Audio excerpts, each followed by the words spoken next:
Welcome to Off the Boards with Josh and Ryan. Sit back, relax, and enjoy the show. Ladies and gentlemen, welcome back to Off the Boards. As always, I'm Josh. I think over there is Ryan. Connor is here somewhere. Playoffs, man. A lot of series are over. Only one series left standing. And that would be the Habs Lightning, which goes tonight into Game 7.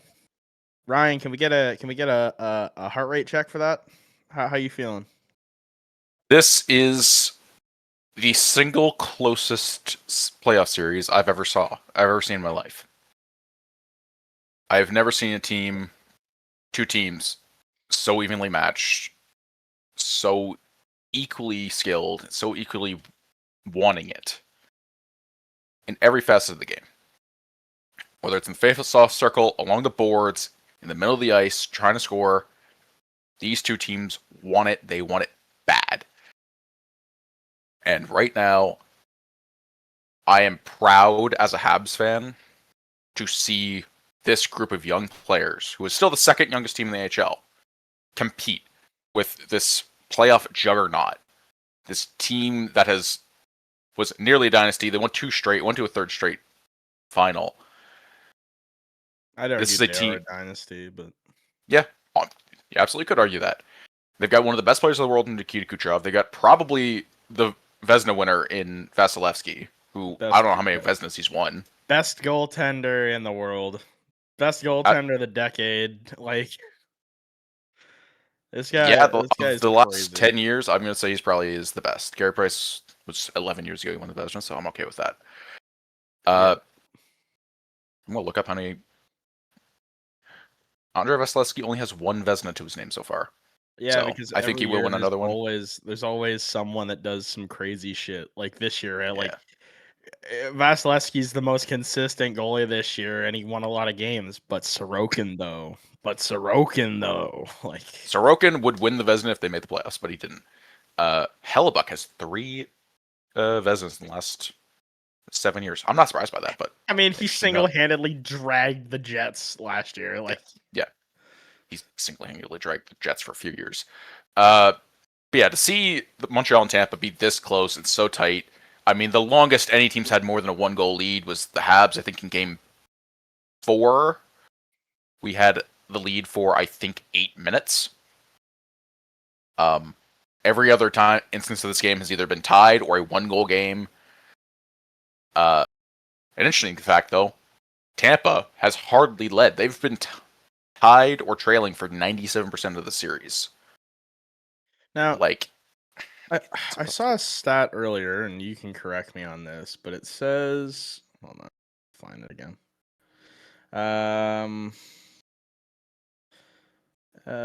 This says that for shot attempts, they have a higher percentage than you guys have.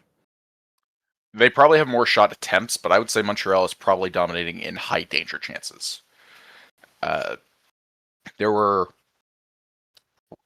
If it was any other goalie in Game 6, other than Vasilevsky, I think the Habs win that game 5-1. Wait, there were some... Vasilevsky had 1 save on Demidov. I think it might be the best save I've ever seen in my life. Yeah, best save of the season. I'm going to pat myself on the back. I said last week on the show, Vasilevsky's going to steal one, and the longer the series goes, the better he's going to be. Well, there's the one he stole. I'm just going to say, 2 weeks ago on the podcast, we were doing our playoff rankings, and you said there was no chance in hell Montreal was going to beat Tampa. I mean, remember when Montreal clinched the playoffs and then got shut out by the Devils? What? When? When you guys clinched the playoffs. This year? Yeah. Oh, that's a game. Who cares? But yeah, this is an incredibly tough series. I don't think I took a breath in overtime. I didn't take a breath, and my heart did not beat for the last 3 minutes of Game 5. I was just defending. So it's an incredible thing to watch. And it's incredible to see the growth of some of these players. I mean, Marty St. Louis, I think, put it really the best. He said, this is destiny. We've got a young group of players who've never had a Game 7 situation. So for them to get this experience and get that knowledge and learn what it really takes to win a series, it is invaluable. My only There are disappointment. players on your team though that were part of that Yeah. run to the finals. You guys did play Game 7s. You went to Game Yeah. 7 versus the Leafs. But there was like 7 players left from that run. Also, that was the only Game 7 where they played. But so Suzuki, of the young players, Suzuki, and I think Caulfield was in Game 7. Caulfield did play Game 7. I think that's the only young players. Everybody else is like Anderson, Gallagher, Deneau, Evans. They all played Game 7, but they're not part of the young core. Evans is the youngest of them, and he's 29. Wasn't Matheson and Jackeye, weren't they both on that team? No, Jackeye was not on the team yet, and Matheson, I think we traded for him the year after because we still had Petrie, and we traded Petrie for Matheson. Oh, yeah. It was like Petrie, Savard, that group. Yeah, it was Petrie, Savard, Weber, and Ben Sherratt.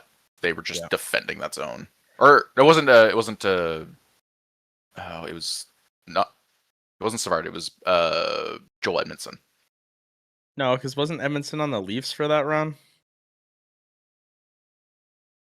I'm looking up. Man, I know we're getting a little off topic, but man, I was so sad when David Savard retired early. Like, that guy, I felt like he had a lot more to give still. Yeah, he was very good. When we signed that contract initially, I was very like, I don't know, he's getting kind of old. Prove me wrong. He did everything right. He did his role. He was a fair value contract the whole way. He did his job. Yeah, we had Petrie, Shea Weber, Edmondson, and Ben Sherratt. Yeah, they were the top 4. Then we had Kulak and Alex Romanov. But yeah, this series is incredible, and the growth that these players are going through right now is incredible. Lane Hudson, as you all know, incredibly offensive defenseman, very gifted in playmaking and keeping the puck and trying to make something happen. This series has really demonstrated how good he is defensively. Every time it's like, I don't know how we're going to stop this. Oh, there's Lane Hudson. He's got a good stick. He's got the inside lane. He's cutting this guy off. He's making the right plays that you expect a seasoned defenseman to make and play. So to see that on this team now, from such a young player, he's only 21. It took a player that I was already like, this guy could win a Norris, to he's going to win a Norris or more in his career. I think he is going to be on the level of Quinn Hughes, Cale Makar. I think he's in that tier. I think we will see that in the coming years.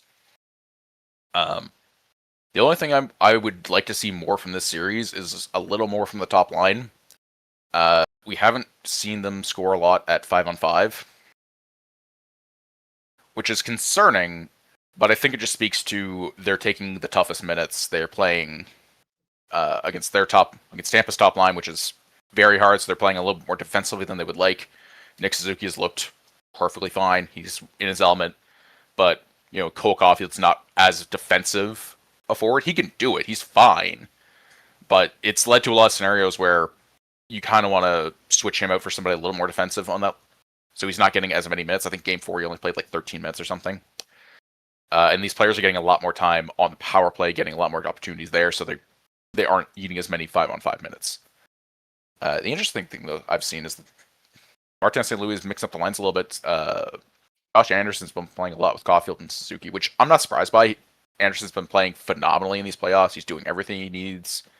He's everything we're expecting from him, which we haven't been seeing this kind of player from him through the regular season. In the regular season, he kind of got brought back down. He's playing like a third, fourth line kind of possession role, really grinding it out.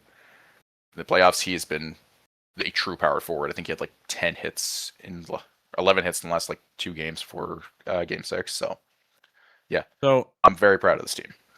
Vasilevsky, because I'm gonna have to argue the other side of this, I guess. I'm just gonna say it, right? In elimination and series clinching games, he is 9-4 with a 949. In potential elimination games, so it would be, like the Tampa's down in a series, he's 14-7-2.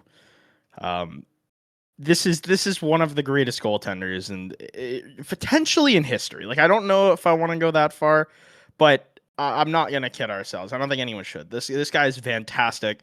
He looks so poised and ready in every scenario I've ever seen him in. I mean, the Leafs played against Tampa like 4 times, I think, or something like that. And every time I'm like, man, we're just getting goalied. Like, and it sucks to watch. Yep. So, and they don't even have Victor Hedman. I mean, if Victor Hedman probably makes this a different series, like me and Ryan were talking about this last I night. could say the same thing about Noah Dobson is the problem. Yeah, And I think yeah. there's a chance Noah Dobson could be in tonight. Well, that's the thing. Like, it could be a different series. I mean, Kucherov hasn't looked like a world beater in this series. He could tonight. I don't know. Who knows? Maybe he turns it on. I don't know. I think it's gonna be a tight game, but if it comes down to goaltending, I think Vasilevsky just, I don't know. Maybe he steals another one. Like It's entirely possible. Vasilevsky in Game 6 showed just how much of a force of nature he can be. He's also won 8 consecutive series clinching games, and that was as of June 2022. So I don't know what the last 4 years have looked like. The last 4 years have not been as good to them since the Cup runs. Like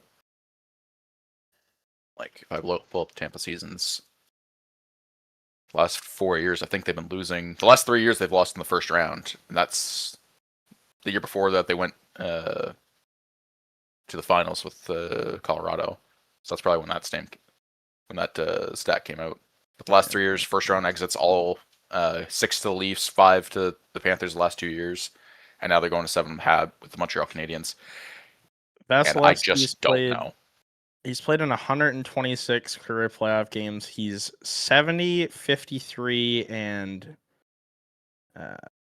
he has 0 overtime losses. I don't know if that's a miscalculation on the NHL's part, but that doesn't seem right. Anyways, he's got a 243 and a 917 over those games, and he has 8 shutouts. Yeah, I'm pulling up his playoff stats here just to look at the last few years, not so we don't look at necessarily his best years. Last year he had a 220 with a 905. The year before that was bad, and bad. The playoffs? Yeah. 905 and 220 is this year in the playoffs. The last 3 years it's been 872, 897, 875. So that's where the bad came from. Yeah. So he's been playing really well this year, but historically he's not. The last 3 years, it's kind of been a different story for the Lightning. Don't get it twisted; they are still this team. Like, it's a slightly different team. They've been a different team. It's not that different. They lost Stamkos. They lost some of the core pieces. I give them that, but yeah, I mean but like you go from a guy like Stamkos to led this team for years. Like he's been on Tampa. Yeah, he was on Tampa for a decade. Like, 15 years, 14 years, something like that. Yeah. And then you all of a sudden you have the passing of the guard, and it's like, okay, Kucherov, Jake Gunsel, Hagel, and Point. Hedman. Good luck. Hedman, yeah. Hedman was there the whole time too. Yeah. I think it's just a matter of this team's gotten a little old. They don't necessarily have the depth pieces they used to have. And it's not quite the same, but it is still the same core. Kucherov's still one of the best in the world. And they still have him. Vasilevsky's the best goaltender in the league. Victor Hedman is a top 10 defenseman still at 36 or 35 when healthy, but he was battling injury all year. I don't think he spent more than a couple months healthy. No, he played 33 games this year, only had 17 points. But which, I mean, it's not bad for a guy that only played 33 games. Yeah, especially for a 35-year-old defenseman that he's 1,000 games into his career, he's doing that. He is one of the best defensemen of the last 15 years. Series comes down to Game 7. Now, as a Leaf guy, I know what it's like to be on both sides of it. I've seen them win in Game 7 twice, once, because we beat Ottawa in 5 last year. But I've seen them lose a lot. So, and I've seen us lose to Tampa a couple times in Game 7s. So yeah, I think that's part of the reason I've been so nervous. So we lost in the first round last year. We're playing in this series, which should have been an Eastern Conference Final or at least a second round series. And I'm scared because I know if we lose this one, it's gonna be like, oh well, they can't win in the first round, even though it's been 2 years for one of the youngest teams in the league. No one's gonna Um, give you that yet. No one's gonna give you that yet. There are a lot of other teams, LA Kings, sorry, that will hear that a lot more than you. Now, if you make a habit out of it and it starts happening 2, 3, 4 years, then it starts to become a problem. Well, I think the issue is last year it was a given. We barely made the playoffs. We lost to Washington. It was understandable. This year it's more of we had higher expectations and we kind of get screwed with our first round matchup, but that's the way it goes. So I can't complain about it that much. It just would have been nice to be able to win a series and then have this series. Because I think that absolutely could have happened if we could have faced Boston. I think we beat them, not necessarily easily, but I think we do beat them, and then we get this series with Tampa, and I think it's a much better time. It would have, like, I mean, it could have been. I mean, could have, shoulda, coulda, woulda. Coulda, shoulda, and woulda. But, I mean, I don't know.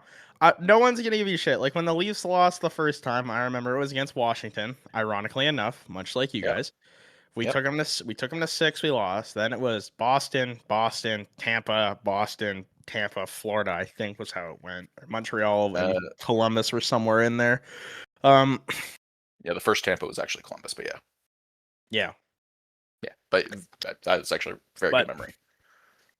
But that's the thing, right? Like the first 2, I remember going, it's fine. They're still young, right?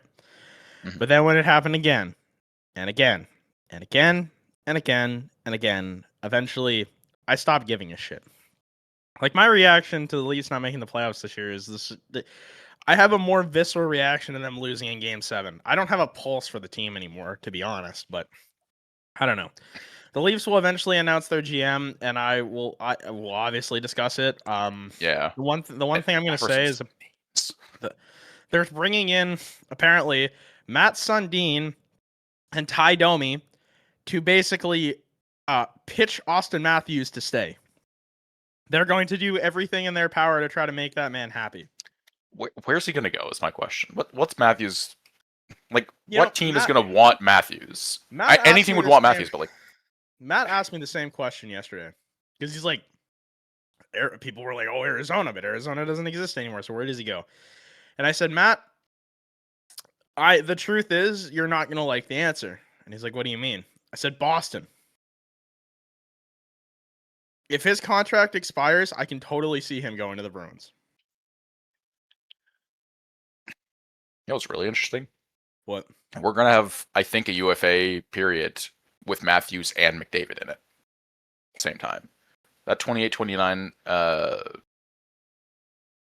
free agent class is going to be kind of stacked. And they both could come to Toronto. I'm just saying.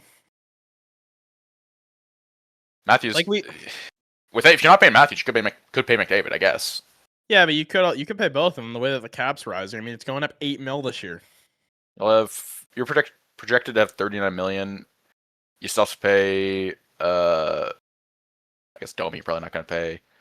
Nick Robertson needs a contract. Yeah, Robertson always needs a contract. He's going to go into the summer and he's going to be like, I want to be traded. And they're going to be like, no. Joseph Wall need a contract. So yeah, your team's kind of open by then. It's just if you give them $30 million, you have $9 million to make it the rest of your team, right? Well, that's also, that doesn't count the potential of the rising cap. We don't know what the cap's going to look like in 3 years. We don't, but I'm going off of the cap projections on Cap Puckpedia. That does account for cap limit raising. It says the salary cap that season will be. Wait, am I looking at the wrong year? I'm looking at the wrong year. Hold on. No, it's $79 million. They'll say the cap will be at $123 million. I'm about to say. And you'll have $79 million, so you have like $50 million to make the rest of your roster, which is totally fine. Totally. Yeah, it's doable, but we'll see how much these contracts are. Obviously, we have no idea. But that actually that's a good segue for us into the Oilers series. So the Oilers lost. Shocking. I thought the Oilers were a lot of things, but I did not think first round losers were one of them. Mm-hmm. People are going to talk about, well, I guess before the news came out about his injury, people were going to say, oh, Connor McDavid, it's his fault that they lost. Guy had 6 points in 6 games on a broken foot. What more do you want from him? 6 points in 6 games is good for any player in the playoffs. I'm sorry he didn't score 13 and drag your team into the second round. Maybe if you guys could create a defense and maybe get a goaltender, you guys would win. You could have won the cup 3 years ago. This is ridiculous. You guys went to the Stanley Cup 3 times. Was it 3 or was it 2? 3 times, yeah. 3 times, and you lost every time. Two. Sorry. Well, either way, okay. Panthers You guys have the greatest player in the world, the greatest player, Connor McDavid. It's not. You got another top 5 player in Leon Draisaitl. Exactly. You have 2 of the best forwards in the league. Okay. You have one of the. I don't want to call this guy the best, but one of the best offensive defensemen who's horrible in his own zone, but he gets a lot of points. And Evan Bouchard. Okay. Yeah. You'd think you could build a semblance of a roster around these guys that could win, okay? You have I don't know what your guys' prospect pool is. I know you guys have that Ike Howard kid. I mean, he could be good. You have Matthew Savoie, who could be good, but these are forwards. You guys need defense. You need a hard line, top defenseman who can eat a lot of minutes and who doesn't just, blow leads. You guys blew, I think, 3 leads in this series. Not obviously I mean in games specific, but I don't know, man. I feel so bad I do feel bad for Oilers fans. I mean, you go to the Cup Finals twice, you lose to the same team. That sucks. As someone who's lost to Florida a few times, it definitely sucks. But you come into this series, I mean, and you lose to a team that shouldn't be in the second round. No one picked the Ducks to win. All of our brackets went bust for different reasons, but no one picked the Ducks. We all picked the Oilers. You picked Utah. Your bracket's dead. Connor's bracket's dead too because we both picked the Stars. So me and Ryan both picked Pittsburgh and Philly won, but we'll get into that in a sec. But it's just I don't know. You guys traded Stuart Skinner because you guys said he wasn't good enough. Stuart Skinner played well in the regular season, and I honestly believe if you had Stu, you might have won the first round. It's not just Stu. They traded Brett Kulak for him as well. They gave the Penguins Brett Kulak for the honor of having Stuart Skinner. Yep. And for Tristan Jarry, who you guys played 1 game. He played 1 game in the playoffs, and I think it was the best game that you guys had played. You lost, but it's how many goals he let up? I think he only let up 4. Maybe it was 3. I don't know. But it's just I'll go look while we're talking. But it's one of those things where it's you guys lost in overtime 4-3. You put Jari in the net, and he had where are his stats here? Box score. He made 34 saves out of 38, so he had an 895. But Connor Ingram, I mean, I'll go look at his. I'm curious now. What if his playoff stats look like right now? Connor Ingram played 32 regular season games this year. He played 5 games for you guys in the playoffs. He went 2-3, obviously. He had a 386 and an 876. That's horrible. That is horrible. I don't know. I feel bad for Connor McDavid, man. You are known in the league as the greatest player that we've seen in 30 years. And you might go down as the greatest player to never win a cup. Because the team that you play for doesn't understand how to build a defensive core. Yeah. And I'm going to boil it down to ownership. This ownership has repeatedly brought in coaches and GMs who, all respect to them, they are very good at some point in their career. They were very good and they did good jobs. They are fucking incompetent. This is a 6-time Art Ross winner. A 4-time Ted Lindsay winner. Yeah.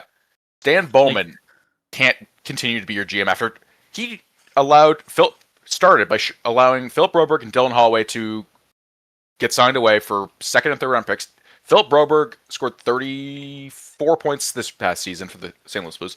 Dylan Holloway on the Blues scored 51. Last year he scored 63. And you let these guys go away for 2nd and 3rd round picks. And your guys' drafting record is not very strong. Outside of like, you got McDavid, you got Draisaitl, you got Bouchard, but like since then, I mean, you guys have been a good team, so you haven't had a lot of high picks, but you haven't hit on really any picks. Like your best prospects right now, like Ike Howard and Matthew Savoie, were trade acquisitions and signings. Like, like you guys, the trade that you guys made for, I think wasn't it like Warren Fogle straight up for Savoie, which is to me is just like a crazy trade. Or no, it wasn't Fogle. It was it starts with an M, Mick something, I think. Anyways, regardless, like that. Okay, good trade. Signing Ike Howard. I mean, I've heard a lot of things about this guy. I don't know how good he actually will be, but again, like these are forwards. Your guys' prospect pool is pretty bad because you guys were trading away a lot of your picks to bring guys on every year, which is typical for a team that has Stanley Cup aspirations. I mean, the Leafs did the same aspirations. The Leafs did the same thing, and that's why our prospect pool is horrible too. But you guys, like, you can't continue to have the best player in the world and not be good enough. Like Sidney Crosby during his prime with Malkin, they'd always get out of the first round. Yeah, because they always used to beat the Capitals in the second round. Mm-hmm. And I remember every year I'm like, man, I wonder if the Capitals will ever beat the Pens. And then they did, and then they won the cup. Like, but you guys, you need something. Like, I don't know. I know what the team needs, but I don't know how you get it. Because you guys have a lot of no movement clause and bad contracts. Yeah. That's the other thing about the Oilers. Between Ken Hall and now Stan Bowman, this team, not only do you have the best player and you're struggling, you need to bring in a goaltender to appease him to make sure this can continue and you can maybe win a cup and kind of retool this roster a little bit. You've got Trent Frederick, full no move for the next 3 years, 3.85, continues on until 2033. Mm-hmm.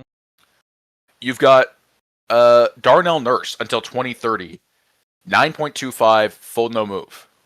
You've got Jake Wallman, who's never been healthy a full season, who's never scored more than like 30 points. Double checking that. Hold on. 32 career high in San Jose in 50 games. 7/7. But he can't stay healthy. Like Wallman's a good defenseman, but he needs to figure out how to stay healthy. Yeah. He scored 32 points in 50 games with the Sharks in 25. He's now 30 years old, and you signed him to a 7/7? And I think they gave a first-round pick for him. I think that's what the deal was. But Ryan, the other problem is Tristan Jarry. You guys just traded for this guy. He's got 3 years left at 5.35, and he's got a modified no trade, a 12-team no trade clause.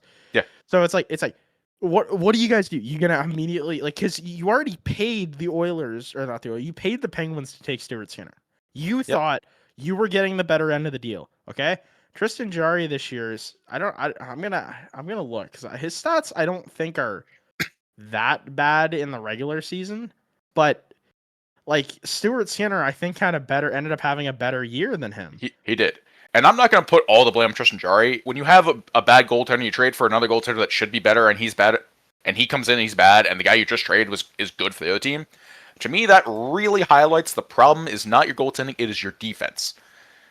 Yeah, but like these numbers are bad. He had a 386 and an 858 in the regular season in 19 games with the Oilers.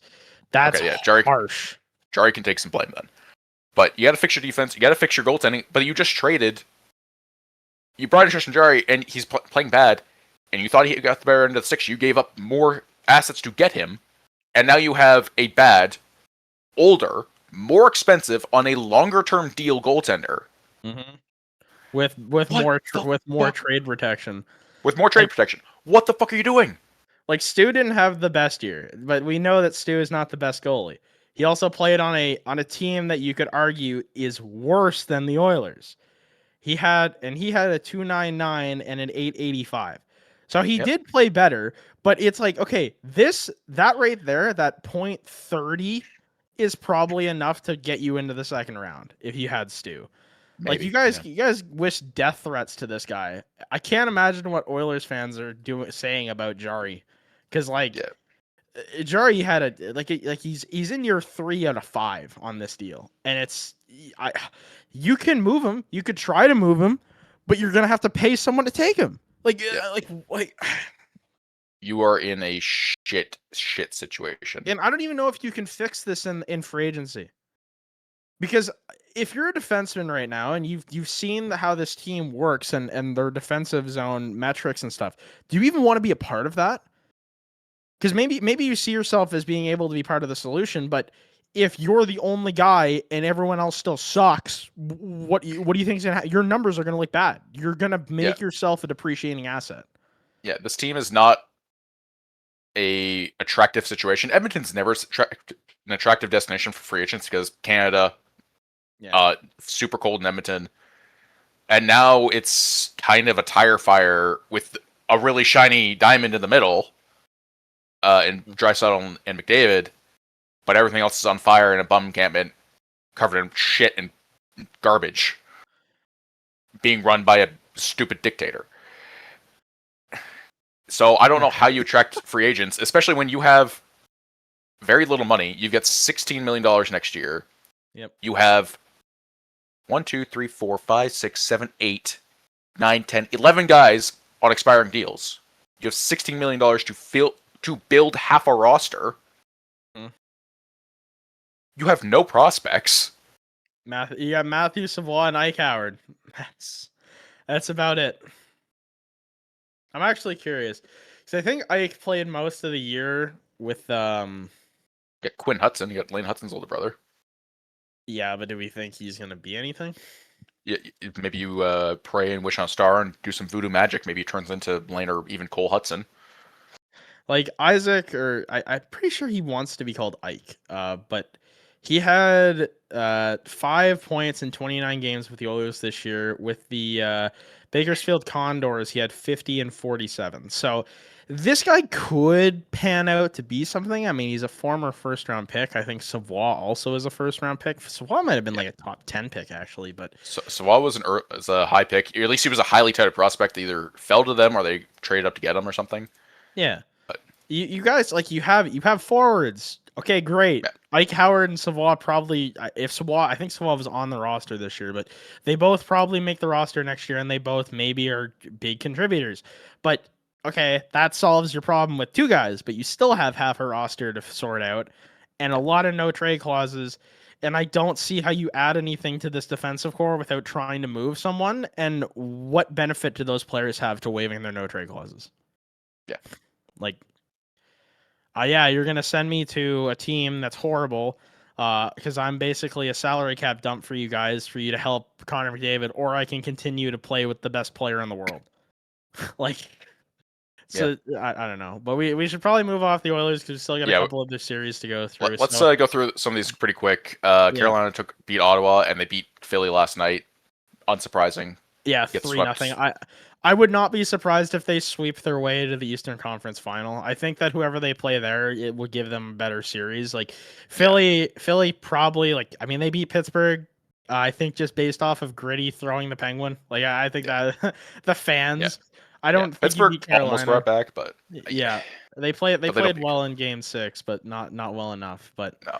Vlad, what was his name? Dan Vladar. Get that man a contract extension. You guys found your number 1 goaltender, and you guys dearly needed it. So good job for you. Buffalo, Boston. Boston fans suck it.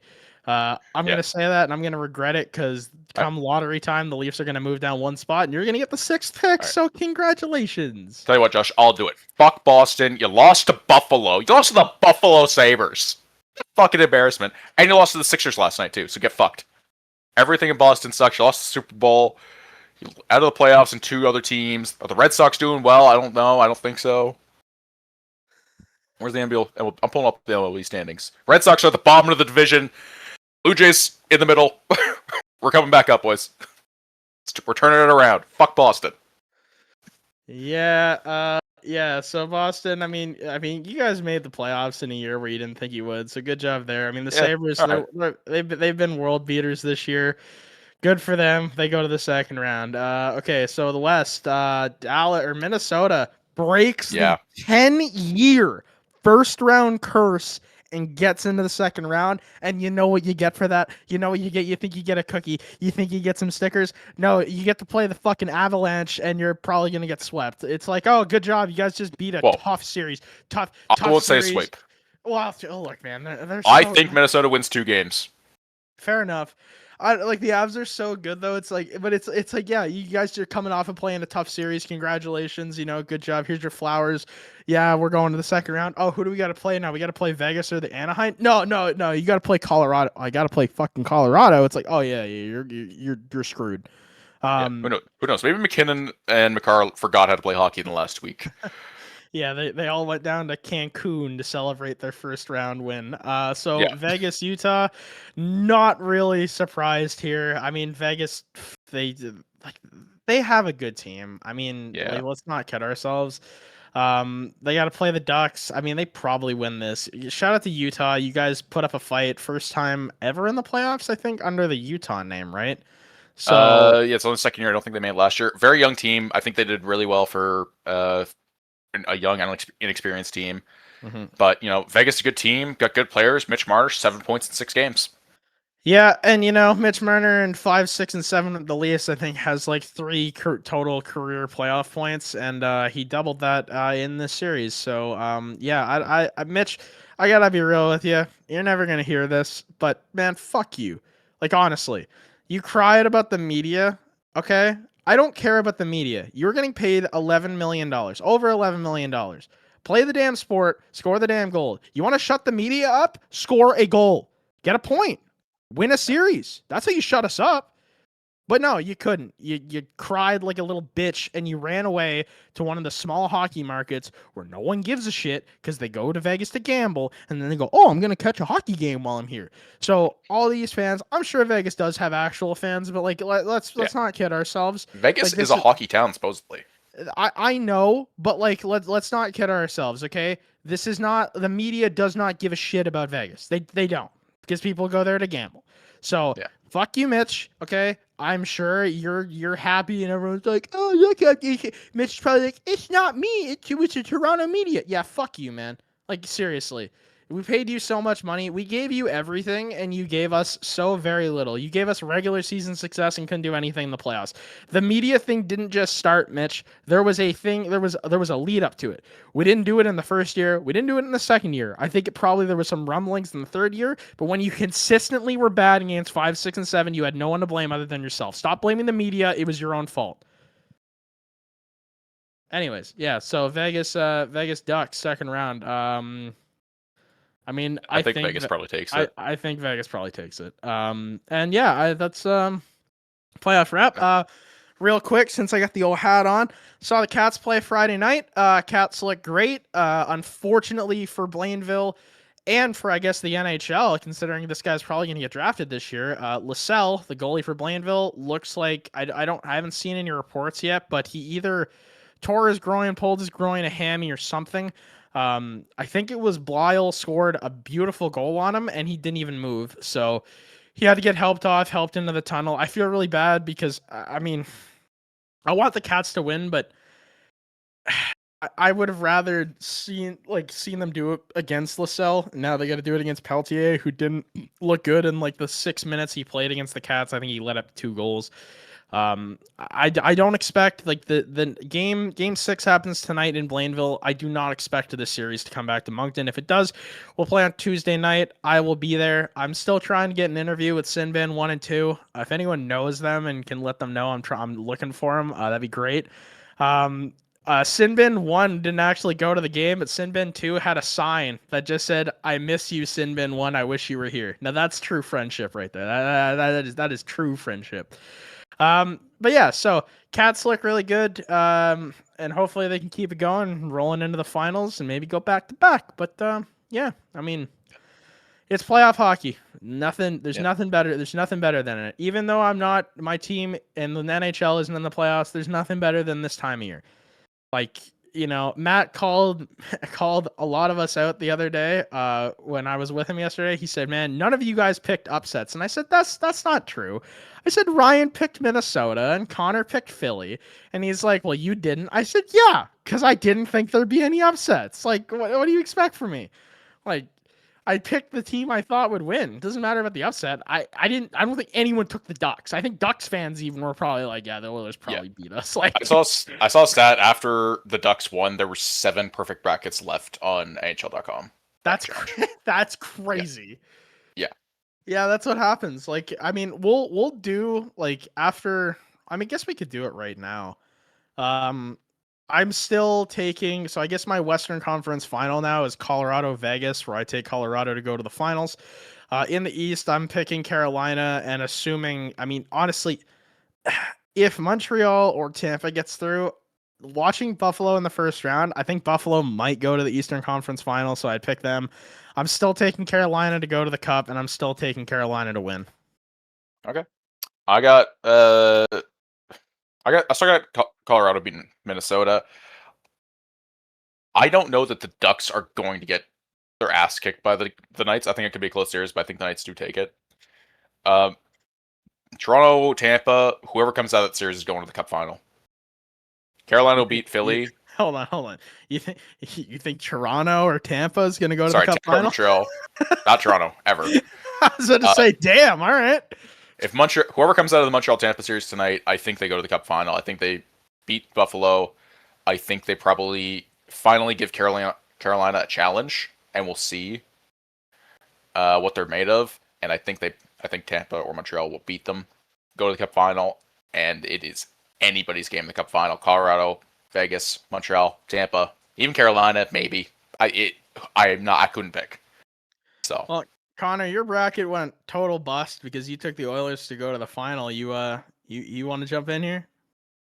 I mean, I have Vegas beating the Ducks. I think Vegas is just too good for that series. I've got the Hurricanes beating the Phillies, or Philadelphia Flyers. If it comes down to Buffalo, Tampa, I'm taking Tampa. If it comes to Buffalo, Montreal, I think either way, I'm probably just taking the winner of Tampa, Montreal in that case, honestly. Buffalo, it does look good. Those two teams are absolute fucking juggernauts right now. So whoever the winner of that series is, I'm taking them. I'm taking the Avalanche over the Wild. Yep. And then I would probably take Avalanche over Vegas. I think what you'll see is that matchup between the Carolina Hurricanes and whoever the fuck the winner is between Montreal and Tampa. I think that's probably going to be one of the best games that we'll see in the playoffs. Obviously, we've already seen some like really good series so far, but I think that'll also be one of the better series that we see. So that one's kind of a toss-up, if I'm being honest. Again, could go either way. I'll give the edge probably to whoever wins between Tampa and Montreal. And then we'll see how well the Avalanche performs against the Wild. Because, again, I really don't think they had much of a challenge as far as playing against the Kings. And a lot of the games they played against the Kings were closer than they probably should have been. So, depending on how the Wild series goes, if they show that, they're still winning games fairly easily, I think it's hard to bet against the Avalanche. So, damn, I can't remember what I was going to say. I mean, I guess it wasn't that important, clearly. Yeah, I'll say is Tampa, Montreal. I agree with Connor. I think it's just a matter of these two teams are playing higher intensity hockey than some of the teams they'll be facing going forward. I remember what I was going to say. Connor, did your parlay hit the other night? It did. Haha, nice. What was it? You picked Tampa. I had Tampa over Montreal, Game 6. I had the Sabres over Boston, and then I had Vegas over.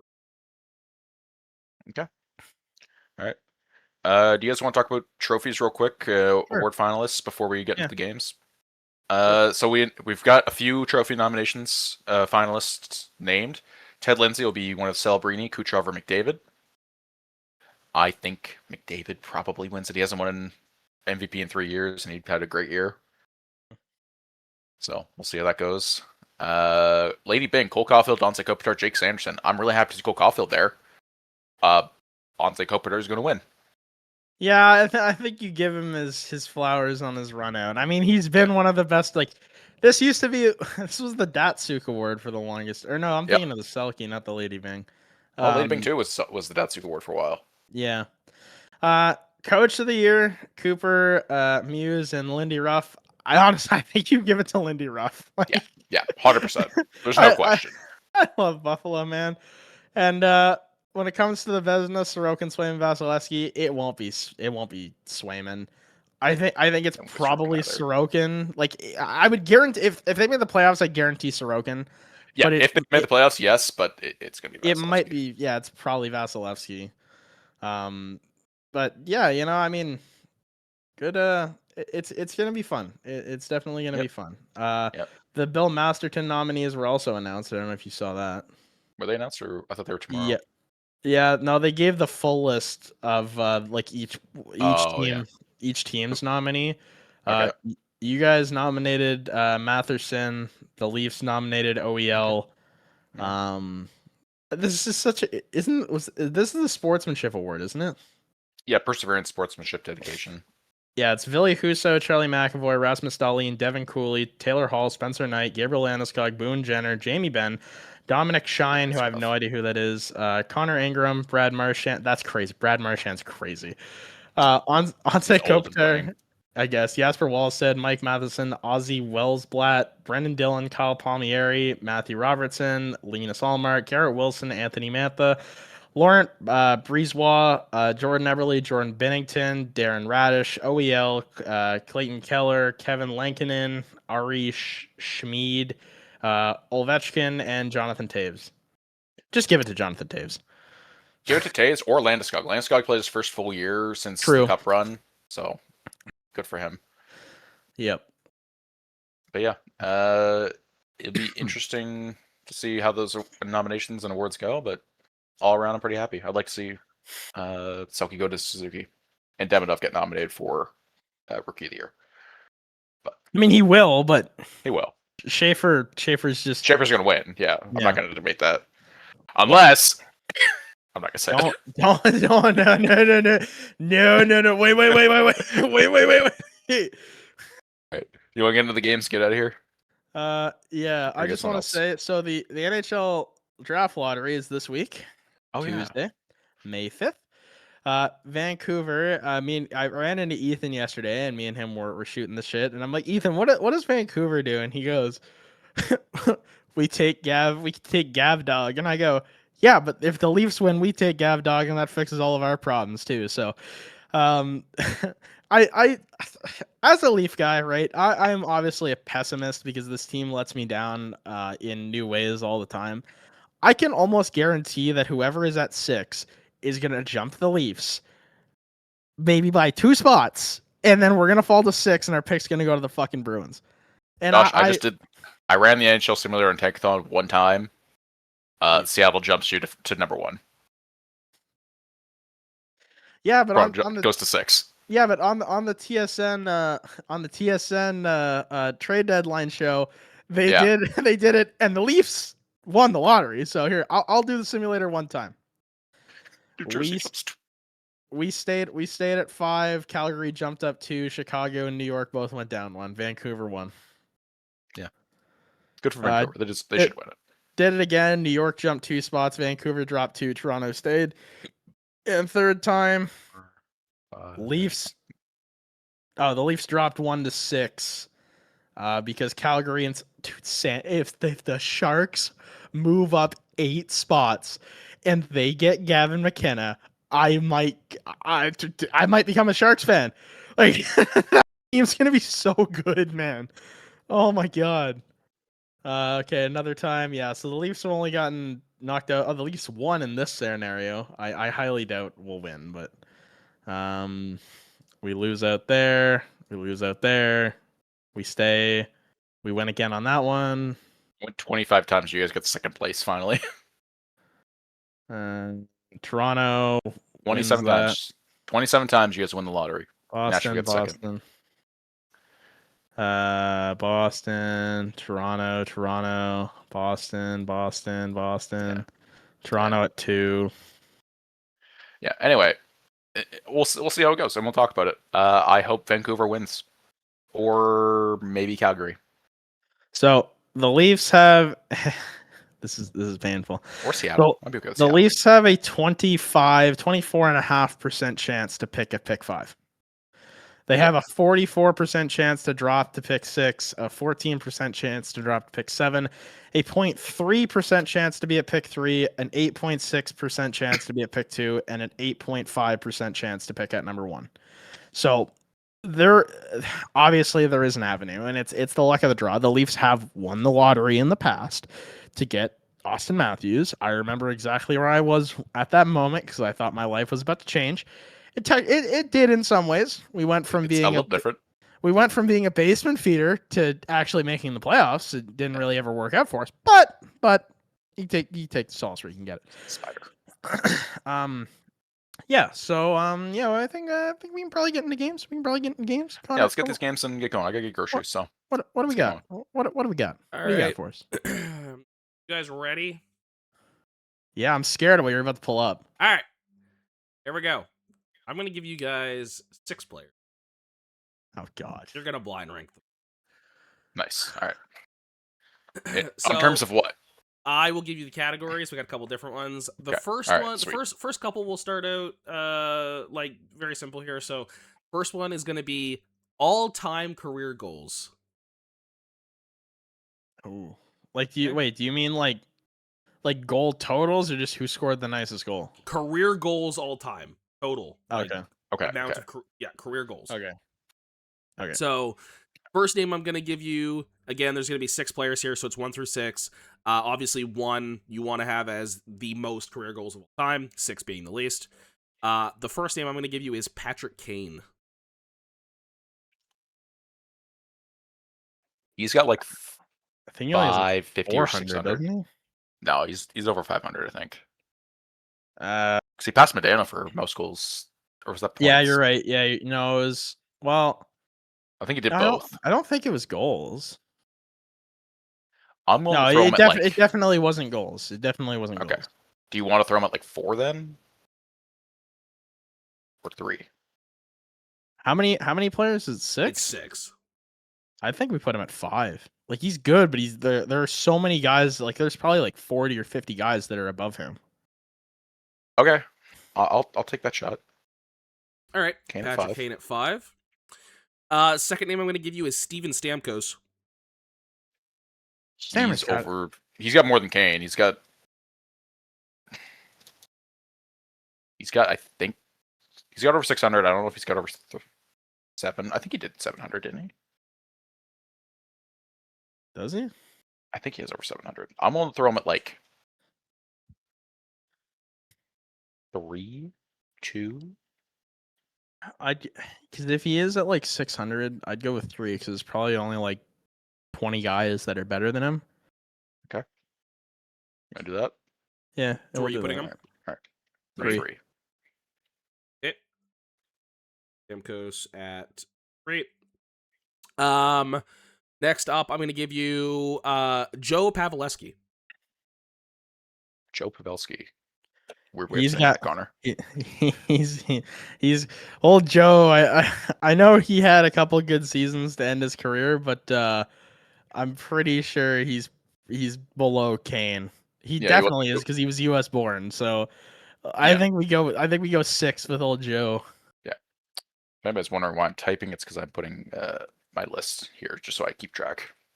Yeah, I was too. You're putting him where? Remember number 6. 6. Can't wait to see like Scott Saborin or some other goon. John Scott. Next name I'm going to give you is Alexander Ovechkin.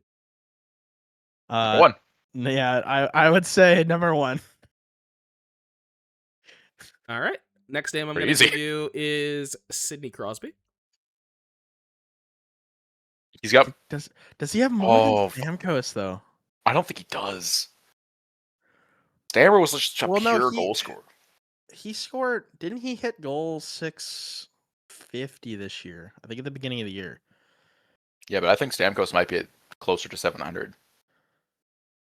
I don't know. I say Crosby at 2. I think he's got more than Stamkos because Stamkos broke his leg in the season and missed a whole year. Crosby, yeah, notable, never had an injury or missed any time ever. Well, Yeah, but Stamkos had a couple years where he scored 60, but then he like dropped back down to like being a perennial 40 guy. Crosby has just consistently hit 30 every year, Yeah, and he's been in the league longer too. by a few years. I will give you Crosby at 2, but I'm on the record saying I don't know if I like it. Okay. Fair enough. Sidney Crosby at 2, which leaves this last guy at 4. The last name I would have given you is Malkin. So how do we do?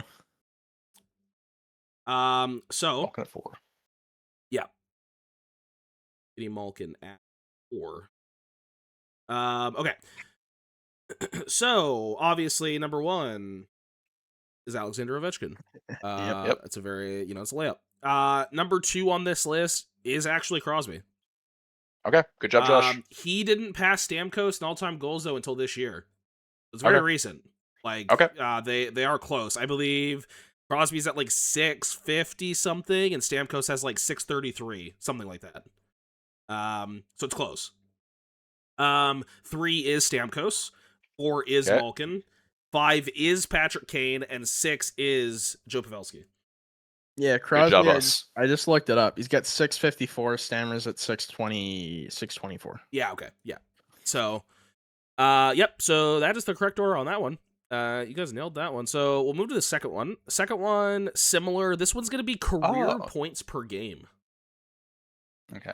Interesting note, you did top 6 active players. I didn't realize that. Okay.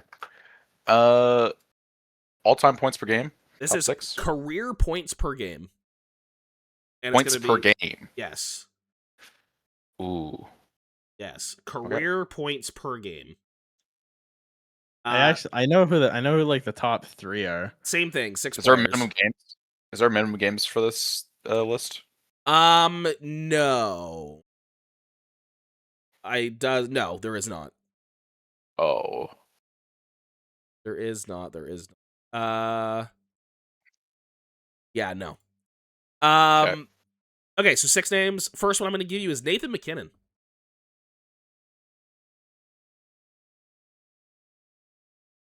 I think he's top 20 all time. Yeah, but I'd put him lower. I put him like 5. I think ours giving us high names.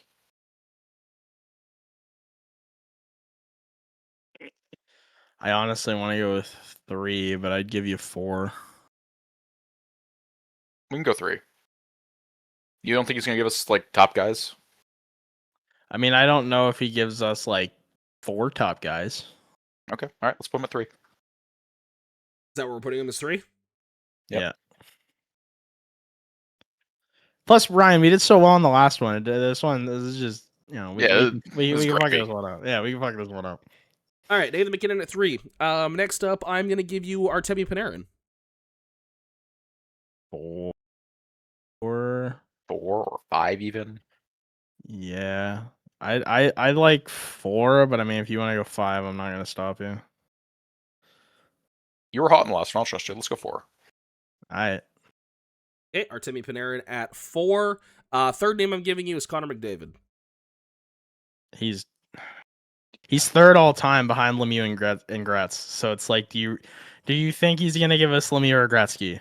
If you do, then we put him at 2. If you don't, and we're wrong, we're gonna look really stupid putting like John Scott above him at 1. Let's do 2, because if we do that, it'd be really funny. All right. I'm willing to take a shot. I think he's giving us Gretzky though. Okay, Connor McDavid at 2. Fourth name I'm giving you is David Pastrnak. Pasta's had some good seasons, but I don't think his points per game is higher than Panarin's. It isn't. There's no way. So where do we put Panarin? Do we put him at 4? You put Panarin at 4, so you've got 1, 5, and 6 open. I'd put Pastrnak.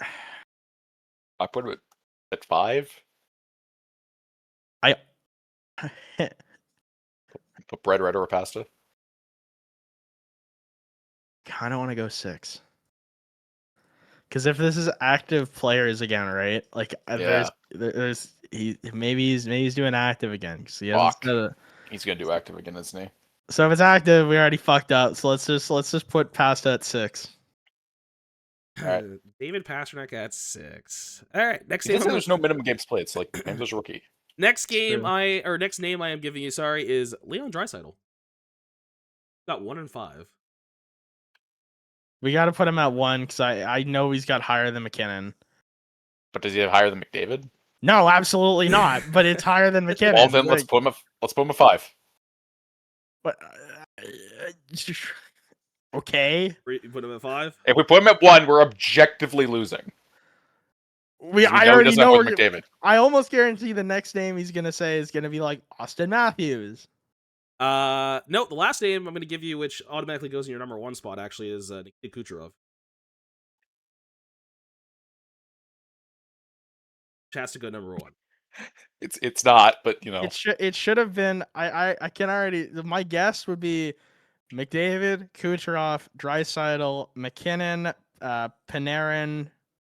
I'm missing a name, I think. No, because I think I said 5 instead of 6. Yeah, you're missing Pasternak is the other one. Pasternak, Panarin, McKinnon, Draisaitl, Kucherov, McDavid. That is the I correct agree. order. I think that's the right. Yeah. Yeah, that is the correct order. You guys had Kucherov at 1, McDavid at 2, McKinnon at 3, Panarin at 4, Draisaitl at 5, and Pasternak at Fucker. I asked if there was minimum games? He's like, oh no, there's no minimum games. Fucker. And one more. I got one more for you. Right. We're gonna go this one. We're gonna go with career NHL games played. Okay. This is games played. It's the Jaromir Jagr list. Mm-hmm. First name I'm gonna give you on this list. I'll be pissed. Is Sidney Crosby. God damn it. 2. Well, he hasn't played more games than Ovi, and he hasn't. I don't even think he played more games than Corey Perry. Yeah, so you'll put him at 3. Yeah, because I think Ovechkin, Kopitar, and Perry all played more games than him. Where are you putting him? 3? I trust Ryan on this. I'd almost be willing to put him at 4 if you think that those 3 all played more, because I think Carl will give us those 3. I have a feeling Kopitar is somewhere on this list, but all right, I don't know. Then let's. Okay, I'm putting Crosby at 4. Crosby at 4. This is gonna be like top 6 active players in games played. So let's go Sidney Crosby at 4. So wait, hold on. Before we go to Crosby at 4, what's the order? We're calling Connor out here. Brett Burns would be number 1, I think. Ovi, I think, would be 2. Then I think it's Kopitar, Perry. Then I think it's probably Crosby, and then Jordan Staal. All right, so you want to put Crosby at 5? Yeah. All right, let's do it. If I blew up Connor's list, I'm sorry, everybody. We just blew up Connor's entire game. Sidney Crosby. All right. Next name I'm going to give you is Patrice Bergeron. You motherfucker. I don't know. Bergeron played a lot of fucking games. I don't know how many games he actually played. I just know he played a lot. I don't know if he played in 03. Yeah, but did he play more than Crosby? I don't think he did. I don't think he did either. I'll put Bergeron at 6. Yeah, fuck it, go with 6. Okay. Patrice Bergeron at 6. Crosby's also had the last couple of years. Yeah. All right, next name I'm going to give you is Alex Ovechkin. Number 1. I think it's 1. I don't know if he's 1. Unless if he gives us, I think Brent Burns is the only active player that has more than him. I already gave Bergeron who's not active, so anything's possible. I mean, if you want to go with 2, we can, but I'd be fine putting him at 1. I'd rather 2. All right. Ovechkin at 2? Yep. Okay, Alexander Ovechkin at 2. All right, fourth name I'm going to give you is Anze Kopitar. Less than Ovi, number 3. All right. Putting him at 3? Yep. Okay. 3. Fifth name I'm going to give you is Ryan Suter. Ryan Suter played a lot of fucking games. He did, but he's been in the AHL the last few years, so he hasn't even played a full season in a while. I think he's... What do we have left? Got 1 and 4. I think we put him at 4. I think it's a risk, but I'll do it. He could be 1. He played a don't lot of games. I don't think he's 1. I don't even think he's close to the top of the list. Okay. Ryan Suter at Alright. 4. Yeah. Okay, final name that I'm giving you that goes in the number 1 spot is Brent Burns. Nice. Ah! Okay, so you guys had Burns at 1, Ovechkin at 2, Kopitar at 3, Suter at 4, Crosby at 5, and Bergeron at 6. Yep. I can tell you that you had 3 of 6 correct. Yeah, the first 3 are right, the last 3 are wrong. I think it's probably Crosby, Bergeron, then Suter. That is not even the bottom 3, so the correct order is Burns, Suter, Ovechkin, Kopitar, Crosby, Bergeron. Okay. So you had What Burns at list? 1 correct. Crosby and Bergeron at 5 and 6 is correct.